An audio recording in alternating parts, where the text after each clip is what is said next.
Hello everyone, আসসালামু আলাইকুম। আপনারা সবাই কেমন আছেন? আমি আল্লাহর রহমতে ভালো আছি। এটা আসলে অনেক দিন আগের ব্লগ। আজকে আসলে দেখলাম যে গ্যালারিতে ভিডিওটা ছিল, এই জন্য আপনাদের সাথে শেয়ার করলাম। এটা হলো কোরবানি ঈদের আর কি ভিডিও। এখানে আমাদের গরুটা কিনেছে, আর কোরবানি হবে, এখনও হয়নি। আর যদিও আসলে ওইভাবে ব্লগ দেওয়া হয় না, যার কারণে আসলে ব্যস্ততার কারণে কোনো কিছুই করে ওঠা হয় না। আর এখানে মাংস কাটাকাটি করা হচ্ছে, আর মাংসগুলো প্রায় কাটা হয়ে গেছে। এখন আর কি ভাগ করবে, ভাগ করে এরপরে বাড়ির ভিতরে নিয়ে যেয়ে তারপরে আর কি রান্না করব। আর যেদিন কোরবানি ছিল অনেক গরম ছিল আসলে, আর ঈদের পরে তো আমাদের একটা বিয়ের অনুষ্ঠান ছিল, সেটা জানেন। আর আসলে ব্লগটা দিতে অনেক দেরি হয়ে গেছে। এখানে মাংস কাটাকাটি প্রায় শেষ।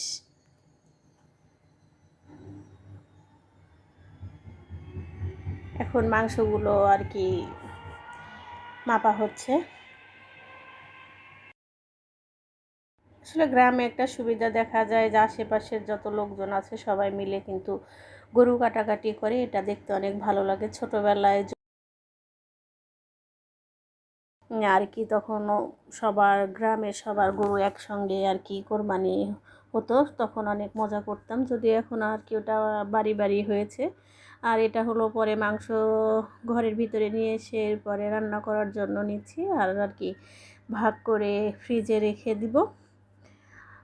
আর হলো যেটুকু রান্না করব সেটুকু তো দিয়েই দিলাম।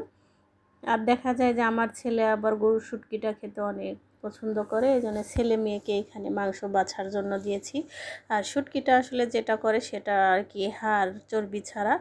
এখানে আমার ছেলে মেয়েকে দিয়ে প্রতিবারই ওদের দিয়ে প্যাকেট করাই, কিন্তু এবার একটু মন খারাপ বেশি, কারণ আসলে গতবার আমার শ্বশুর ছিল, এবার আমার শ্বশুর নাই। যাই হোক, আল্লাহ তাকে জান্নাতুল ফেরদৌস দান করুক। সবাই তো সারা জীবন বেঁচে থাকে না, কিন্তু গতবার যখন আমি মাংস ভাগ করি আমার শ্বশুর ওইখানে ছিল, দু একজনের দিতে বলেছিল, সেটাও আর কি প্যাকেট করে দিয়েছিলাম। এবার তো আর শ্বশুর নাই, ওইভাবে আর কি আর করো, মন খারাপ।